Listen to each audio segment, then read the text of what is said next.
अगर आप हार नहीं मानना चाहते हैं तो ये कहानी ज़रूर सुने। ऐसा आदमी जो कभी हार नहीं मानता। बहुत पुरानी बात है। एक जंगल में एक गुरुकुल था जिसमें बहुत सारे बच्चे पढ़ने आते थे।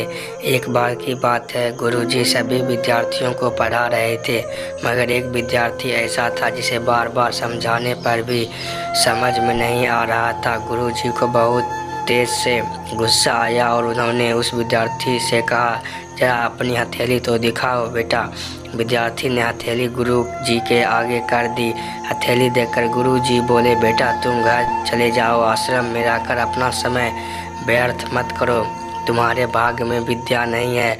शिष्य ने पूछा, क्यों गुरुजी? गुरुजी ने कहा, तुम्हारे हाथ में विद्या की रेखा नहीं है। गुरुजी ने एक होशियार विद्यार्थी की हथेली उसे दिखाते हुए कहा, ये देखो, ये विद्या की रेखा है, ये तुम्हारे हाथ में नहीं है, तो इसलिए तुम समय नष्ट ना करो और घर चले जाओ और वहाँ अपना कोई और काम देखो। यह सुनने के बाद उस विद्यार्थी ने अपनी जेब से एक चाकू निकाला जिसका प्रयोग वह रोज़ सुबह अपनी दातुन काटने के लिए करता था।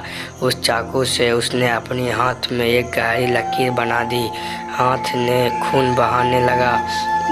तब वह गुरुजी से बोला, मैंने अपने हाथ में विद्या की रेखा बना ली है गुरुजी। यह देखकर गुरुजी द्रवित हो गए और उन्हें उस विद्यार्थी को गले से लगा लिया। गुरुजी बोले, बेटा तुम विद्या सीखने से कोई ताकत नहीं रोक सकती है। दृढ़ निश्चय और परिश्रम की हाथ की रेखाओं को ही बदल देती है।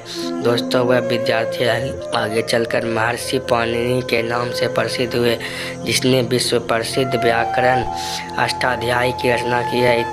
इतनी सदियां बीत जाने के बाद भी आज 2700 वर्षों बाद भी विश्व की किसी भी भाषाओं में ऐसा उत्कृष्ट और पूर्ण व्याख्या का ग्रंथ अब तक नहीं बना। तो दोस्तों, इस कहानी की शिक्षा से यही है कि लोग चाहे जो भी बोले, हम हर एक को गलत साबित करते हुए अपनी लगन और कठिन परिश्रम के दम पर चाहे जो भी है वो सब कुछ हासिल कर सकते हैं। वीडियो अच्छा लगे तो भाई चैनल को ज़रूर सब्सक्राइब करें।